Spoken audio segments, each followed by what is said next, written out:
welcome to another episode of War Hero Superhero, helping military veterans, first responders transform their lives from the bedroom to the boardroom. It is an early morning in the bedroom, so if I'm looking a little less conscious, that is the thing, but this message is so important. So we are back in the bedroom, and sometimes the bedroom starts at different times. We have our special guest again today. It's in a four-part series, and it's Shiloh that we bring her back. She's a woman that transformed her marriage on her own and wants to empower you to do the same. If you haven't watched episode 1, it's a great episode. Watching the reels is great, but you're not going to get all the wisdom. So you have to go back to YouTube to go over and watch it. You want that in more places? Subscribe to my YouTube. Once we get to 500 subs, I will expand the brand. So stop just going over and watching and not subscribing. It's okay. You can avoid the little bell. You don't have to watch it all the time. But when you go over and subscribe, it loves us, and we can go support you more with more great guests like Shiloh. So we're going to bring her back to the stage for part 2. Hey, Shiloh, how you doing? Good morning. I'm good. Thank you. Yeah, it's a later for you, so it's a little more of a good morning. So we're gonna bring you back into part 2 about understand your man. So we're going to be talking about that today, because if you don't understand him, well, maybe nothing happens. Maybe something does. Maybe it's just a divide. So let's just dive into that first question. How do you understand him, especially when each man is different? I know, shocker, right? It's a great question. One of my beliefs is that even though we have great diversity amongst men and women and between us and individualism and stuff like that, our basic traits as male and female are so powerfully influential over our lives that if we can at least understand that foundation, we're going to have a lot more success than understanding the maybe exceptions to the rule that you and your man are, or the personality traits or the quirks, or the neurodivergence. But beginning with this hardwiring of our sex is really powerful. You talking about bedroom stuff, or are you talking about our gender? Because that's a very diverse. I just realized that the terminology around this stuff has become so politicized. I was trying to use the most accurate one. I'm talking about if you have 2 X chromosomes or if you have an XY chromosome. That's what I'm talking about. Oh, okay. Yeah. I'm just trying to understand. I'm thinking is jumping in the sack is the best understanding? Because that was actually my next question. Mm-hmm. Because with men, we're stereotyped most of the time. Mm-hmm. Could you just go over and give them food and give them sex and sports to show them love? And if that's a yes, it makes it a lot easier for the women. But if it's not, why not? It's a really good question because yes, it does appear that men's needs are less complicated or changing than women's needs. However, if you just seek to placate him, which means like make his life as easy as possible, that would be the food, sex, and sports option. He will probably accept that because who wouldn't like to just be sort of given an easy life? But he will not feel emotionally attached to you for it. And this is where the old fashioned advice of like, feed your man, keep him happy, give him everything he wants, never have any of your own needs backfires spectacularly because the way that men bond is through challenge. So when you have a challenge together with someone, you bond. This is the first responder thing. This is the military bond. It comes from, we got through that together. I overcame that thing with you. You help me, I help you. And so when you want to create a strong connection with your husband and him to be really emotionally attached to you, you have to ask things of him. Challenges and different things. Interesting in that particular regard. Because I think about it, like we're more shoulder to shoulder. We tend to connect that type of way. Right. Even with the men that I go over and work with and everything else, I'm like, I will do things that I particularly don't like to go over and connect because I'm more of a hybrid girly man, I guess. Whatever. So I'm like a mixture of both. So I've had to learn to go doing that. But does that really mean you have to go over and do all things that he likes? Because again, the shoulder to shoulder bond does a great thing, but you might not be into zip lining. You might not be into auto mechanic. Do you really have to do all those things and have those challenges on a constant basis to build that bond? Absolutely not. And I love that you said you kind of see the masculine and feminine perspective because when I'm talking about challenging your husband, I'm not talking about ziplining with him. I'm not talking about, doing the, fixing the oil in the car with him. I'm talking about asking him for what you need as a woman, because he is going to do the things that are interesting to him, whether that's sports or that's work, or he'll have his special interests, and he's not necessarily going to intuitively know what is the way that you feel really loved, what is the way that you feel really cared for. So when you give him challenges like, this is how I want to be loved, this is how I love to be treated, that is a type of challenge. It's something that he didn't do before, and that if he does it, then he gets points, he wins with you, he gets a big happy. And so as women, we think men want to be left alone and they don't want to meet our needs and all this kind of stuff because we haven't know how to ask. But actually, men love winning with us. They love it when they can, hit a home run and do the thing that made us super, super happy. And that's what I mean by challenges.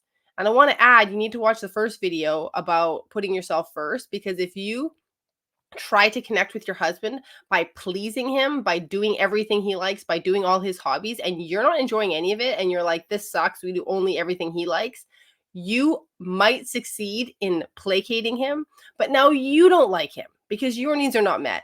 And one of the mistakes that I think modern women make a lot is, traditionally it was like, oh, your husband could leave you, oh, your husband could have an affair, you need to just please him, please him, please him. And women were like bending over backwards to please men. But nowadays, women are leaving. We are the ones who choose to leave more often than men. We initiate 70% of divorce. So we actually have to think really hard about, what makes me love him? How do I stay in connection to my appreciation for him and my joy in this relationship? I need to keep myself happy, essentially. I knew it was 61%, the last statistic I went up. So now it's up to 70%. Wow. I think That's, for college educated women, or if you're over 40. yeah. And it is amazing. If you look at it, more women are getting college educated. They go over and get the degrees and everything else. So it also shows maybe a little bit of fear because the pleasing didn't work in generations past. So now they're just preparing for themselves, like when the marriage is done, it's done. But how do I know? So I'm college educated, I'm going through your course and everything else. And I'm that woman that's like, I still want to keep my man, even though I could strategically walk out. How do I know if this strategy actually works? Not just from the perspective of observables, but how do I know both hearts are synced up in doing this strategy? Both hearts are synced up. You're saying, how do I know that we'll actually create a genuine bond? Is that what you're asking? Yeah, because I don't want to just go do this stuff and I'm like, I think I'm bonded and then he's not, and Right, vice versa. Then how do right, we both know that this strategy works? He might not be involved per se, but I right, got to have evidence that right, he's getting connected. But I also have to know for myself that there's wins and check marks because, oh, yeah, he has food, he has sex, he has sports, he's there. right, But if I'm not there, right, I'm just going to placate until I run out of energy, right. and then I'm going to go anyway, because if my love tank is empty, but his love tank is full, I think Right. that's why sometimes the shocker for men are like, what happened? Everything's going well. And you're like, I'm done. And I'm like, it's Wednesday. The weekend's not until Saturday. That's the type of question I'm asking. This is such a good question, and especially from a man, because like you said, many men are blindsided when women come and say, look, I'm sick of this, I don't want to do it anymore, why, and he's like, what, like, it's not that bad, right? um Usually this is because the way that women think is, if I give it to you, you'll reciprocate it. That's sort of like the feminine relationships, right? If girlfriends are together, I let you talk for 30 minutes, you're going to let me talk for 30 minutes. If I invite you out for dinner, you invite me out for dinner. And we think that men have that same programming. And so we give, and then we wait for you to give it back. And then if you don't, we're like, wow, this person is selfish. They don't love me. They're a narcissist. Like, women go right off the bender with this because it's so confusing for us to recognize that that's not the way that you think. That's not the way that you love, right? So the way that you can tell is, number one, it will start to feel more like it did in the beginning, only better, right? Because you married this person for a reason. You had a connection, you had an emotional connection, you had a physical connection, you were attracted to one another. The chemistry and attraction is a very, very good indicator, because yeah, sure, you have relationships where one person has higher libido and lower, and that's all fine, but in the end of the day, you like to be close to them. You feel like, yeah, it would be great to kiss and hug and be cuddly and or have make love because I like you. Like, it's a very good indicator of the state of the relationship if you want to be sexual with your partner or not, right? Now, especially for the woman. Of course, men, because of testosterone, they might still want to be sexual just as a drive, even if the emotional connection is not as strong. But so you're going to notice chemistry from your side. You're going to feel admiration. You're going to feel butterflies. You're going to feel all this goodness towards your husband when you have made this fix. On his side, if he hasn't complained to you, if he hasn't said he's done, if he hasn't said this relationship isn't working for me, you can assume it's working for him because men have a more set it and forget it attitude to marriage, which is why it irritates us. But they go, it's the whole joke is right. The man says to her, I told you I loved you when I married you, and I'll tell you if anything changes. Essentially, it's redundant for him to reassure you and repeat all his feelings to you because he already told you, he already married you, he's already contributing to you in financial or practical ways. Obviously, I still love you. It's fine, right? So women, we are the stronger barometer. We're the ones who are going to notice first when the connection is not that good. We're going to notice first when the chemistry is waning. We're going to notice first when there's disconnection. Generally speaking, it's not always the case, but this is why women are the initiators of complaint, the initiators of like, hey, this isn't working for me, is because we actually have a good intuition for this thing going south. And men are going, yeah, it's not that bad. Kind of feels okay still. I don't know what you're talking about. So you will know within your own spirit if it feels good to you. I think that's huge because a lot of men are not like me. I'm the barometer in our marriage in that particular regard. And most of the guys are like, it's the copacetic, like, hey, status quo. It's the same thing at work. Like if I'm doing work and then you never tell me I have a problem with me, how am I supposed to know you have a problem with me, even though I'm doing this work? I think this is the standard. I'm meeting the standard. If I'm waning from the standard, I don't know. Because in a work relationship, we're told to go deal with those conflicts. We were going over and we're supposed to be initiative. We're supposed to be more connective. In the DoD right now, one of the biggest struggles that we've seen is passive leadership. So they just go over and lead the status quo, and it's happening in the boardroom. So definitely in the bedroom, where the most important relationships is, we got to go know if the strategy is working. And it's great to have a barometer, but we're typically males are not the barometer. So as a woman, not me, as a woman, what resources can help if I'm that woman expedite knowing my man? So there's not, as much information out there in the world about this anymore because it's become politically incorrect to even suggest that we're that different. Of course, if you're in the church, people still realize this fact. But it's hard to find something really balanced because I find that there's really old-fashioned advice, which is sort of like you said, like the sex, food, and sports, and set it and forget it. Or people will say like, oh, men's needs are sexual and you meet that and it's all good. And that's not true. So what I really like to emphasize is men's emotional needs, because as much as men might be more stoic or not as expressive, of course they want to feel in love with their wife. Of course they want to feel that joy and vibrancy of a truly thriving love affair, right? Like they might not be the ones to initiate and ask for it, but of course they love it. That's why they fell in love with you, right? Like why would you marry a woman unless you didn't feel head over heels for her and over the moon? So I want to share with you today what I consider to be men's 5 basic emotional needs. So number 1 is appreciation, number 2 is respect, number 3 is trust, number 4 is acceptance, and number 5 is admiration. And so these are things that we often miss as women. We think appreciation. Well, we sort of go, well, he's doing the bare minimum. He's providing for the family. That's expected of him. So we don't appreciate any of it. Cutting off his desire to do it, his joy in doing it. Like just thank yous are really, really powerful. With number 2, with respect is something that we think of a lot differently between men and women. Women think respect is just being courteous to someone and like treating them like a decent human being. But for a man, a respect would be things like not cutting him off, not interrupting, not correcting him in public. And if you just like stop doing those things, he's going to feel a lot more connected to you. Because essentially, when you disrespect a man, he's got to now defend himself from you. He's going to put a little bit of a guard on his heart. Like, oh, my wife's going to criticize me. She's going to cut me down. So I need to distance myself from her. Now, I'm going to go to the end, and then if you have any questions about it, I'd love to hear them. Number 3 is trust, and this means that you have an essential belief in his good intentions. You believe he's doing his best. You believe he cares about you, but you believe he wants to do good for you. So when you say things like you don't even care, or like, you're not even trying, that really cuts at his need to feel like you believe in him. Again, causing him to distance himself emotionally from you. This is why you get the situation with men and women, because men will often honor their commitment. They'll stay in the marriage, but they will distance themselves emotionally when their emotional needs are not being met. And then the woman's going, well, why are you doing this? Like, why won't you come close to me? Often this is all happening subconsciously. He won't be able to tell her.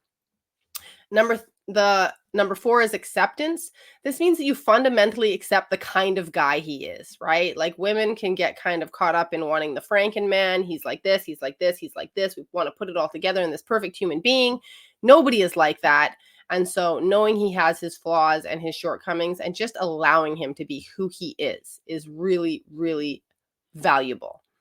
And then the top and most stirring need is admiration. If you can give your husband genuine admiration, this will fill his cup to the top. Like, wow, I see how amazing you are with your work. Or like, wow, you're so devoted to these kids. I really admire the way you put so much time into our children. Where you can look at him with those eyes, again, that you did naturally when you fell in love. This is going to make him feel like this woman really gets me. This woman really sees my heart, and I want to give her everything. No, I would 100% agree upon that. I mean, we have to know. So even going into the bedroom, full operations, we look at your face and expressions. We want to wow you in there. We want the trust and the admiration. When we're doing that action, we want the same as we're going out in those actions. And like, it's not the Adam boy and go get him and everything else, but it's the eyes and the body language of showing that you desire me, you want to be with me, you want it in there. You can tell the difference. Like even at work, like you sometimes even male and females want that the males want the relationship of the boss, if they're opposite gender, of, hey, I need to know that I'm doing well. If you give me the oh crap look every freaking time, we're committed to the mission, especially as military members. But if we're not getting that, even if it's from same gender, we're eventually, when we find that next mission, we punch. That's probably the reason why our recruiting goals are as down as low as we are, is because even in the Army, we're down 25%. We're not getting that affirmation trust. So we're not just looking at it from our spouses, which is the most important.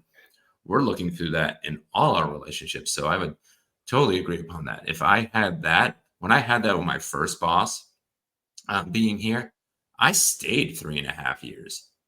And the pay's chumpy. And I'm like, I just want to do veteran transformation. But Yeah.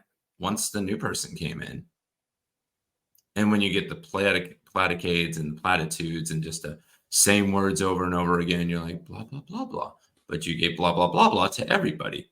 Well, I'm staying because it's a paycheck for now. I'm staying in commitment because I take care of my family, but I'm not staying to go over and to do anything else. And once I have an exit strategy, so we do this from the bedroom to the boardroom. So even if you're listening to this show and you're like, hey, bedroom in my style this week, you can apply these tools into the boardroom too. Can I add something to that? Yeah, I loved what you touched upon, which was the vibe. I call it the vibe. Like, you can't just go to your husband and say, thank you. Oh, good job. And like inside you're like, he's such a baby. He wants a cookie for everything. Like, unless you are embodying honestly your words, he can tell. We think men are these like doofusy people with like thick skin and they don't care, and that is not true at all. Men are able to block themselves emotionally effectively if they need to, but again, like you pointed out, your wife is the most important person to get these things from. These are men's emotional needs across the board. Again, like if you're supervising men, if you have boys, if you're in relationships with males in any sphere, this is so critical. Now, not that it's not critical to women, but we're not talking about women right now.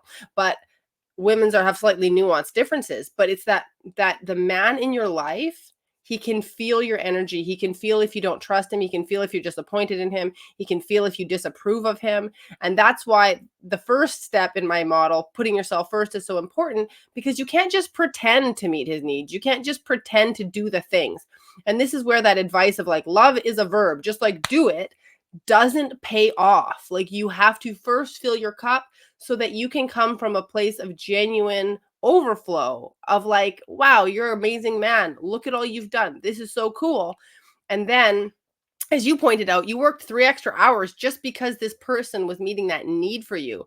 And I really want to emphasize this because women think it's all sex and, oh, if I don't give him sex, he's going to be mad. And of course, sex is a critical need for men and for women, frankly. But I've also spoken to many men who said if all these emotional needs were met, like above and beyond, it would make it that much easier to tolerate the times when we can't connect sexually, like whether that's babies or that's work, or there's times when that happens, or you're away on duty and you can't be together. If you're filling this emotional needs basket, it makes everything else so much easier, because he's going to want to do the things you ask for, even when he's tired, even when he's frustrated. He's going to be like, my wife has my back on such a level, I'm going to do what she needs. Yeah, 100%. Because even during deployment, I'm like, I had that emotional, intimate connection. We were talking 2 to 6 hours a day. I'm the weird male, but Yeah. in that particular regard, and I was doing it through instant messenger back in the day when it Yeah. was uncool and we wanted face to face and Right. phone. And nowadays we just text. Right. So I think that's totally key and critical. A little correction: I stayed 3.5 years, not 3.5 hours. Oh, I Yeah. thought you meant you were staying after work late. No, I didn't stay after work late. That was not one thing I did. I mean, but Mhm. I've been here almost 5 years, Right. comparatively speaking. I Right. forgot about my mission because I was so supported in him that I kept working that mission and for his Wow. people. And and all the people are important what job I do. I stay for that too, part of it. Right. But the thing of the matter of it is once that person came in and this is who they are and been trying to do that. And even if there's that, and the weirdest part too is like, I think that caveats with men and women relationships, you can't ask the man to be vulnerable if you're not giving those needs. Doesn't matter if it's from the bedroom to the boardroom, it Yeah. doesn't matter. If Yeah. you're not generally in the fight with us, supporting us, uplifting us, you can't ask for vulnerability and transparency if those things are not fed. So going into the next question, when do I get to the next step? Because maybe I'm in a rush for it. Maybe I'm already there. Maybe I have that feeling. Maybe my eyes are glowing so much that every time even people are realizing, they're like, wow, you guys are a couple walking through church or walking through, you seem different. So when do I get to go to this next step? Maybe that's the thing I want to go over and do. Or maybe there's like, all right, I want to get to that thriving step. So when do I do it? So that's a great question. So the first step is put yourself first while you build yourself up emotionally, physically, spiritually. Then you go into essentially offering your extra and your excess to your husband in meeting his specific needs, not just giving him what you think he needs or what you need, but giving him what he needs. Then, like you said, you're going to feel better. He's going to feel better. People are going to notice. And the third step is powerful communication. Now, you might get there when you realize that there is something blocking you from fully opening up. Like, you're doing these things for him. He's warming up to you. He's coming towards you. He's flirting with you. There's chemistry, all these things. He's being really helpful. But you're like, I'm still kind of mad. Like, I'm still resentful. There's still something not quite working for me. That's when you move to the next step of like, how are we going to communicate this in a really powerful way? And the reason we don't do communication until then is because, as you pointed out, you can't ask for things. Not only can you not ask for vulnerability, you can't ask for extra effort. You can't ask for challenge. You can't challenge a man when he's depleted and burnt out because his emotional tank is empty. We talk about this with women a lot, right? Like, don't ask them for sex and vulnerability when their emotional tank is empty. But the same applies. So once you have done that and you've seen him soften, you've seen him warm up to you, and again, being extra helpful without being asked will start showing up, and being more flirty and affectionate will start showing up. When those two things are happening, that's when you can start challenging into the words, because words are actually really hard for us as couples. It's why communication breaks down quite early when things go bad. But then you have to use them. You have to get to words at some point, because there'd be some things you can't change only with the vibe. Yeah. I mean, words are very, very powerful. And that's why we do these podcasts. This is why audio podcasts have blown in there. Everybody's looking for the words. And that's why what our main delivery system on Warrior to Superhero is that transformational communication, because communication is going to be that bridge. You can start doing the transactions, you can start changing your heart, and also the communications is what goes over and solidifies it. So as we're going over and pouring into our husband's cups and everything else, will he show affection back or give me what I'm needing as I'm going through the stage? Do I have to go over and wait? Is there like hey, it's 6 months. If I'm not getting what I need, do I go over and cut off the well in a sense?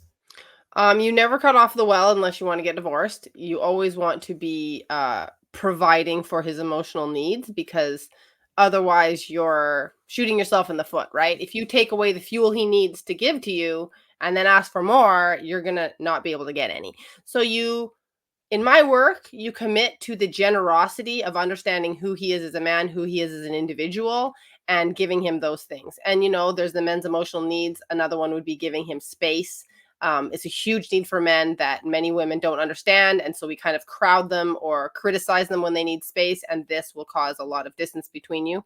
So your question was, how long do you do this for, right? Like, honestly, this will start working very quickly, from as quickly as within a day to a maximum of 3 months. If you don't see a transformation in 3 months, you have bigger problems.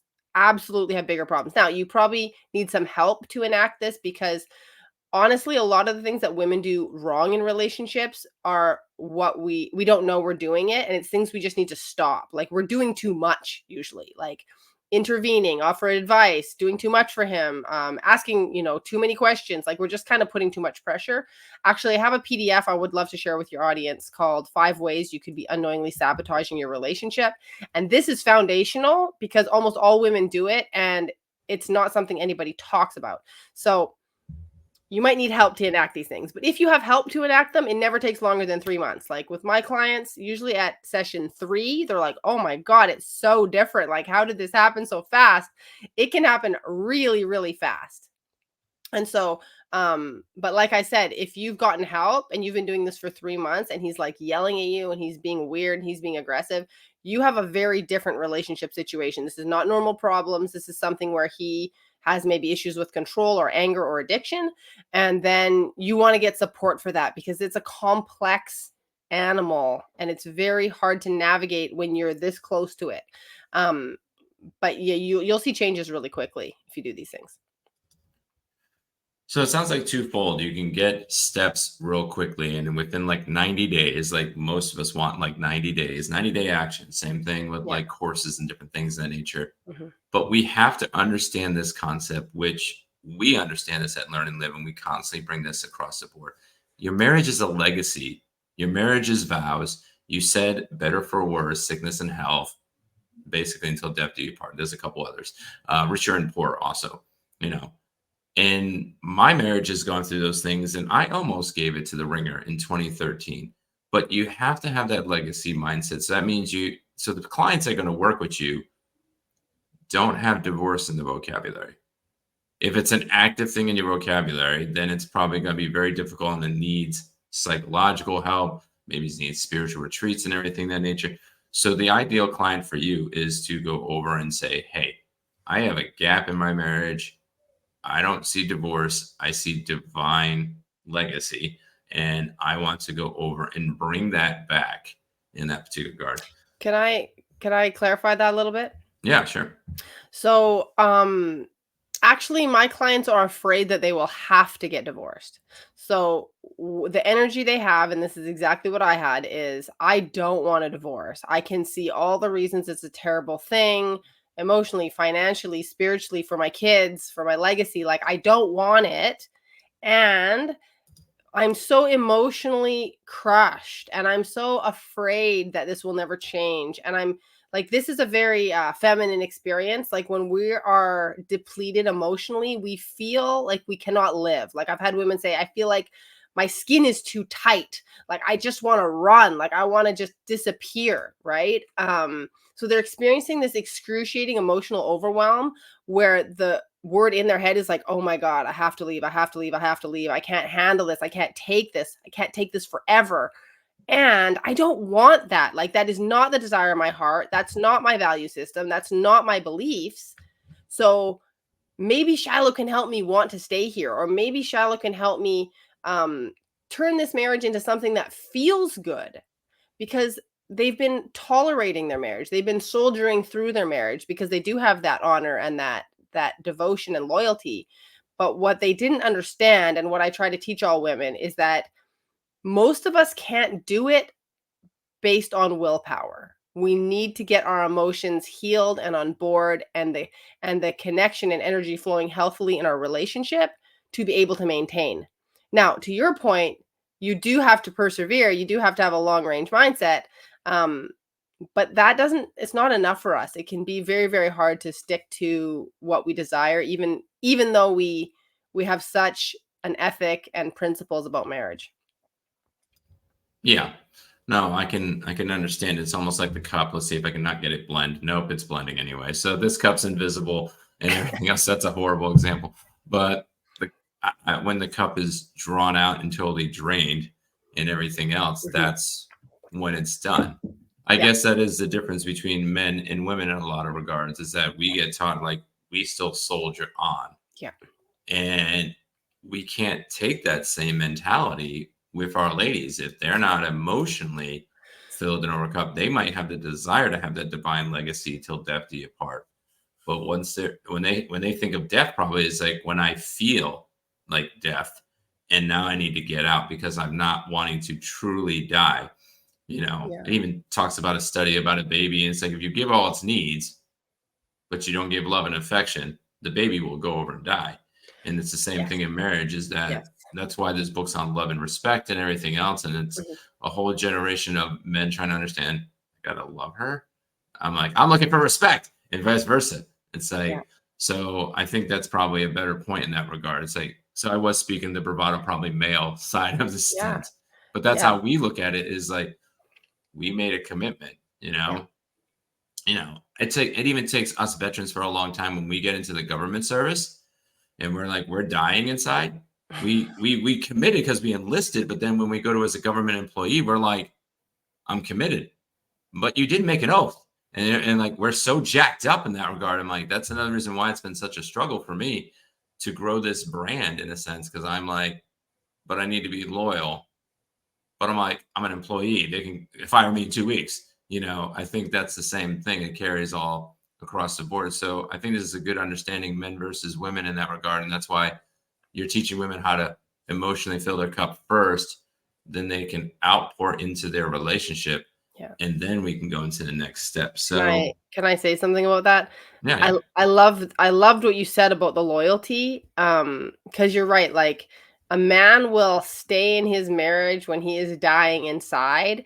And the way that he does that is he shuts down his emotions. So men have that capacity to be compartmentalized, right? I promise this thing. I'm loyal to these people. I'm going to provide for them. I'm just going to push my emotions over here. Now, they can't necessarily do it forever, which is why we have explosive midlife crises in men, because they've been suppressing so long, it'll like explode. But they can do it to such an extent that they expect a woman to do it. Like, just hang on, just, you promised, like, just do it, right? And we're like, I can't do that. Like, I can't do it. I can't do it. I can't do it. And women will literally break physically. We'll have autoimmune diseases. We'll have, chronic fatigue, fibromyalgia. And this is so, so common in women, because when we attempt to live like men and just like suppress and soldier, it actually breaks our bodies. Like, we're not designed for it. And for the man part, I really want the women listening to really deeply appreciate the kind of loyalty you have in that man. Like, to recognize that he might not be happy either. He might be feeling really hurt by the status of your relationship. But the reason you don't hear it from him, or he's not doing anything, is because he is so loyal to that promise he made you. And I feel like, as women, to see that in men will help you, again, to really admire him and be like, you know what? I might be missing things emotionally for him, and he feels shut down, and I'm not getting the emotional presence I want from him. But that's right now because he is focusing on his loyalty, and that integrity is so necessary in a marriage. So that's, I think, such an eye opener to realize, and probably a lot of women are going over and listening and everything else. I've been seeing the reels Your reels are going way higher than my normal guess. So give you kudos on that. So let's keep going. Thank you. But probably a lot of the women that are listening, because 91% of my audience is women. Why didn't anyone tell me this before I got married? Why was there not a book, not a webinar, not a church, nonprofit, my parents, somebody tell me, please, why I just didn't have this in a checklist so I could go over and be like, all right, if I continue to serve in this capacity, then I could spark it alive because, again, 70% of women are pursuing divorce. So this message doesn't seem to be resounding across the board, or people are revolting against it or not aware of it. So why wasn't I told? So there's a really interesting thing that's happening right now with modern marriage is basically women are now able to leave a marriage that doesn't meet their emotional needs. For the first time in history, women can say, I don't feel in love. I don't feel cherished. I don't feel adored. I don't feel this emotional vibrancy. I'm going to leave to be alone or to find it somewhere else. So essentially, marriage advice, ancient marriage advice, didn't need to provide that for a woman. Like, I think there was a lot of ancient wisdom that worked and people jive together, and arranged marriages have better success rate than non-arranged, but that's partly because, again, modern marriage is about emotional fulfillment, and men did not get the memo. This is what women have done. Women, via our emancipation through voting and the rights we have now and our financial independence, when you realize women couldn't get a mortgage in the 60s with their own name on it, right? Like, the financial emancipation of women has changed the game so dramatically that we need new skills to achieve that marriage, right? The old skills were to achieve stability and longevity for your children and for your legacy. And men are wired for that, and they understand that. And that's what marriage has been since time immemorial. And so there was the roles and the responsibilities were quite rigid, and they were very clear. And again, men, if they know what they have to do, and their fathers did it, and whatever, they do it. And modern men are doing a lot more than their fathers. They're doing more childcare. They're doing more housework. They're showing up more. And so they're even more confused. They're like, I'm doing way more than my dad did. Why is this not enough? And it's because women now have the freedom to go, and women are defining marriage as something that fulfills them emotionally, and psychologically, and this friendship and this companionship and passion. And so essentially, there is no ancient rule on that will teach you how to do it. And I am a woman who has been reading relationship books since my teens. So I read the Gottmans, I read Harville Hendricks, I read all these giants in the industry, which are brilliant, which their work will give you the inside out of relationships, but they're not a how-to manual for one woman. They're like a, hey, if your couple gets together and talks about it, this would really, really be helpful.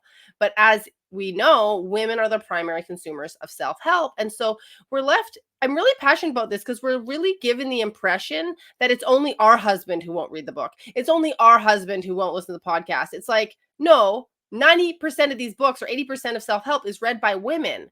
So we are the audience. We are the ones trying to make changes. And so even though I'd read all those books, my marriage still hit the wall. And so, wait a minute, that wasn't enough information. There wasn't enough in that literature to get me through the common roadblocks of having children, losing emotional connection, bickering, and creating that downward spiral in the relationship. There wasn't enough there. So this information is not mainstream. Your mother probably didn't know it. If she did, you would have a perfect marriage, or not perfect. Nobody's perfect, but you would have the skills. So essentially, there's some families and some lineages where the women in those families had these skills, gained these skills, maintained them. But we're so cut off from that in general in this generation that women have no idea what it would take. We're told that men and women are supposed to do the same things in the relationship, which will make you hate your husband even more because he's not becoming a woman anytime soon. And so I just want you to know, like, it's not your fault you didn't know. It's not your fault because it was never modeled to you. Nobody shows you how to be a woman who holds her own, in that she doesn't collapse into people pleasing and being a doormat, but that also deeply respects, admires, and appreciates her husband. And it's this balance of having this great dignity and self-worth, and also like a beautiful openness and softness, which makes you a woman that will be loved, like, by not just your husband, but everybody. And that's why I'm so passionate about getting this message out, because it's not easy to find. Yeah, I've read a lot of things and it's fixing the behaviors, and you're talking about fixing the heart in that particular regard, because behavior management can go over and work for short term and everything else. You can go over and reconcile relationships at work, you can reconcile relationships with kids, you can reconcile there. But are you truly forgiven and reconciled in that particular model? Typically not. Forgiveness is the choice of me, reconciliation is of the two. And it sounds like you're working both. It's like, okay, I need to take care of myself, which is going over and forgiving myself for not taking care of myself. And then I'm going over and working on, because I've forgiven myself and forgiven my man in a sense, I'm going to go serve out of that outpouring of forgiveness, and then hoping that reconciliation comes out, which would be step 3 and step 4 that you're going to be talking about in the next episodes. But let's talk about something that's a little more striking. What difference does it make to know the differences of men and women? Because there's a lot of marriages, like you think of the Gottmans and Dr. Gary Chapman, and even I come from a biblical based view and everything else. I'm like, do I really need to understand those differences in men and women? Can I just strive to be a good human? If I give that good human checkbox, like you're saying, like love is a verb, as you referenced in the prior conversations and whatnot. If I just do the verb as being a good human, does that make it better? Can I go over and just reconcile by an overall checklist and learning the specific checklist and love of my spouse? This is the thing that I used to think. I totally didn't believe in gender differences. I was actually a very committed radical feminist, because I thought that's what women needed, was to not be considered different. I thought different meant less, different meant not as smart, different meant not as capable. And so when I came into this literature about the differences between men and women, I'll give you 2 people who are the gurus on this. One is Alison Armstrong. She spent her life listening to men and studying men, and she has transformed so many lives. And the other one is John Gray, who does the Mars and Venus stuff.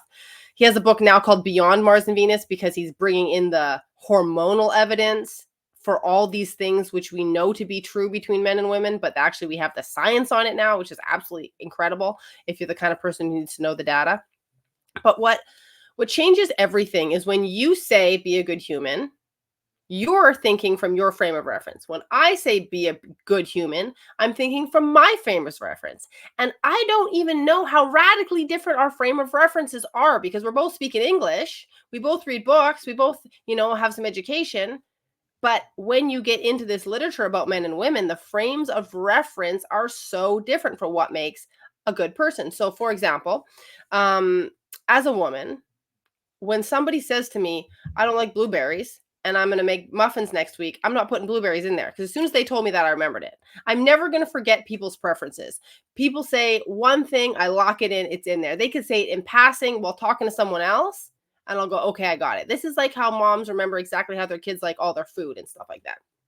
Not to say dads don't do that, but women are notorious for doing this naturally and instinctually.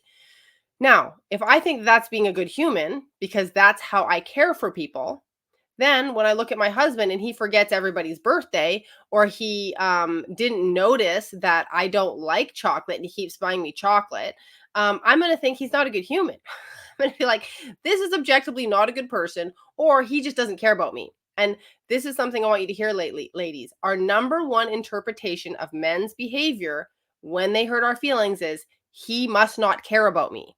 Now, think about how damaging that is to your connection, versus if you thought, I can see how that's kind of some instinctual masculine behavior. It's probably not personal. I'll have a conversation with him about what I need. Like, oh my God, a whole different universe to your heart. I'll give you a personal example. I'm a very chatty person. I'm extroverted. I love to talk. It's one of the number one ways that I enjoy myself in relationship. So my husband and I, when we're hanging out, I'm talking like all the time, because this is how I love people and also how I enjoy myself. So I'm talking and talking and talking. And sometimes he wouldn't answer me. And I'd be like, what is this? Like, who doesn't answer someone? Like, this is the most disrespectful, unbelievable slight, right? Again, because if you are with another woman, she never, ever doesn't answer you. Never, ever. Maybe she doesn't answer you for a second because she's listening to someone else, and she'll come back and say, hey, sorry, and she'll answer your question because she heard both of you, and she will never leave you hanging. Okay. My husband leaves me hanging all the time. Okay. And here's why. Now I understand it. Men are single focus. He and I used to do a lot of work together. We built our house together. We do projects together. When he was focusing on the project, he could not hear me. Or even worse, he would snap at me and be harsh when I asked him a question. Hey, are you hungry? I'm not done yet. I'd be like, whoa, rude. This person has an attitude problem. Like they don't like me. I concluded all these horrible things that just crushed my heart, right? Because I thought of him like another woman, like a decent human wouldn't snap back at someone they loved. A decent human would listen, like, what is wrong with this person? So after I learned all these things, I went, oh, single focus human, can't hear me when he's single focused. Number two, finds interruptions when he's in deep focus incredibly frustrating, like drives him nuts.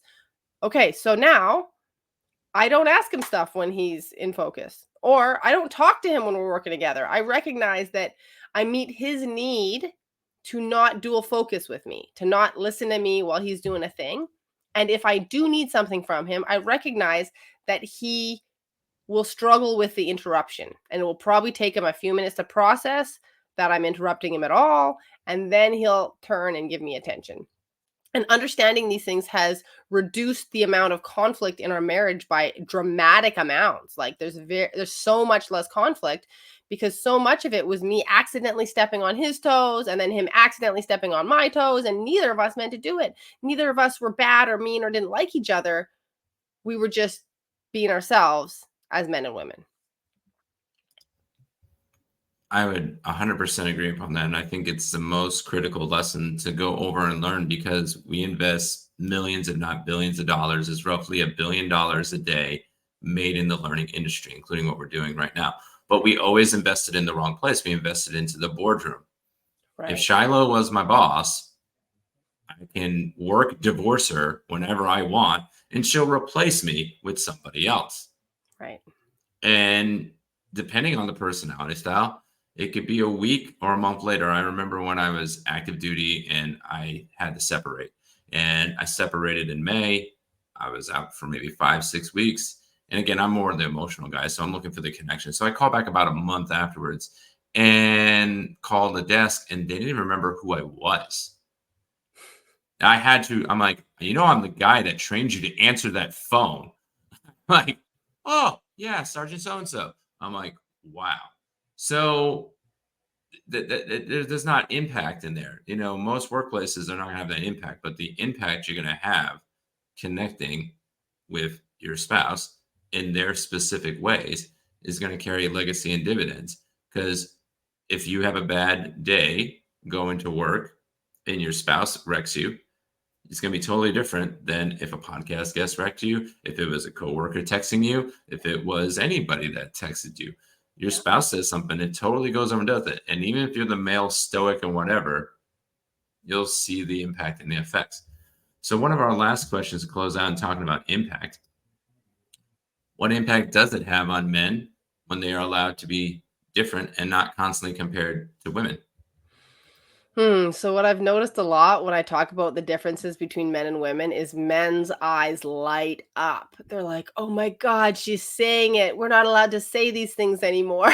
Like, they feel so constantly judged for the things that they instinctually do as men, right? Men are not emotionally available enough. Men are not communicating properly. Men are not doing the therapy. Men are not reading the self-help. Oh, there's just basically they're not good humans because they're not doing the stuff that women are doing. Women are doing all these things. Women are self-developing. Women are blah, blah, blah. Why can't men get with the program? So this is the cultural message to men right now. And at worst, we don't want to hear from you because you've talked enough. So like, stop mansplaining to us. So when you allow men to be men, when you're the woman who understands them, they relax. Like there's a sigh of relief, like, oh, thank God.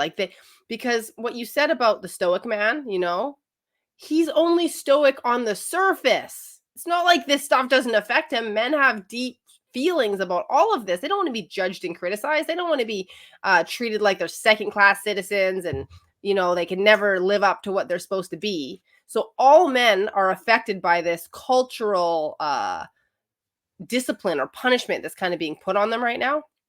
So if you're a woman who maybe even says she appreciates and admires men, who understands what men need and acts accordingly, men will do anything for you. Like it's not just your husband, but men everywhere love to provide. Like they love to help, they love to serve. This is in their nature. And so when you give them breathing room, right, to talk without being cut off, to thank them for their wisdom and their input, to accept them for who they are, they rise up into their best selves instantly. This has an instant effect on men. Again, if you have a really unhealthy, abusive man, that's an exception. I'm talking about average, ordinary dudes, okay? The men who you think are only watching sports and drinking beer or whatever. When you bring this presence of acceptance and trust, that you embody the woman who meets those emotional needs just in your nature, just in your belief system, because you're not constantly thinking like, oh God, men are so annoying and they this and they that, just like looking down on them. Because again, this is in the water we swim in. We look down on men in our culture. And if we as women don't notice that and counteract it, it will destroy our marriage. I think that's partly why marriages are falling apart, is that the mindset around men is that men are not doing enough. They're not good enough. They are wrong. And if you think that way about your husband, it will come true. So take it from me. Since I have become a woman who is counterculturally appreciating men, allowing them to be different, thanking them for everything they do, men help me everywhere in every sphere I run into. And it's so delightful because instead of having all these negative experiences with men, them holding you down or controlling you or objectifying you or all these stories you hear about men, you become someone who has nothing but delightful stories about men. And that's the truth. Now I know how you got on the show. You used your tactics. It's just me now. No, I'm kidding. I'm like, wait a minute. She manipulated the situation. Cut the episode now. Delete. No. So as we're closing out, I'm going to let you give the audience the superhero challenge, and then you can close us out, and then I'm going to go to credits. Okay, so this week, I want you to write a list of the top 10 needs that your man has. So you can start with the ones I gave you: appreciation, acceptance, trust, admiration, and acceptance. I think I missed one. And then you can add in ones that you find to be unique to your man. What does he need to wind down? What does he need to feel loved? What are the things he really appreciates receiving from you? And then start doing them and see what happens.